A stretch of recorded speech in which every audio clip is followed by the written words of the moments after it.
My name is Jon Rubin. I am the Deputy Secretary for the Office of Children, Youth, and Families within the Pennsylvania Department of Human Services. The State Department of Human Services, to oversimplify it, is really there to assist Pennsylvanians with healthy living, and we tend to work with the most vulnerable, needy citizens in the state. We're a large state department. There are 16,000 employees in the Pennsylvania Department of Human Services. And so we are broken down in various departments. So as I said earlier, I'm from the Office of Children, Youth, and Families. There's a Department of Mental Health and Substance Abuse Services that obviously helps in those fields.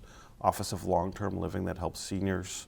Office of Income Maintenance, and the Office of Medical Assistance Programming that helps with folks with their benefits and their eligibility, and Medicaid and Medicare services. In the County Human Services, there's a Human Service Director, and under the Human Service Director, each county really has a different structure. So for Lehigh County, it may look a little different than other counties, but typically there's a child welfare office, mental health office, substance abuse services, and depending upon the county, the housing services or other offices around income maintenance or economic supports and eligibility benefits and eligibility services. Pennsylvania is what we would call a county-administered system. So we're state supervised but county-administered. So it's different in every county, but most counties tend to have hotlines or access points to access the services, but each of the individual departments that I mentioned would also have their own service access availability.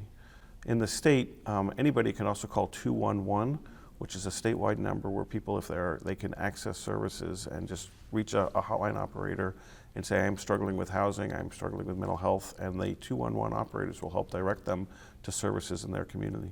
I think people should be more aware of the hotline number. Unfortunately, I don't think people are well aware of the number, and it is something that we could do a better job of publicizing.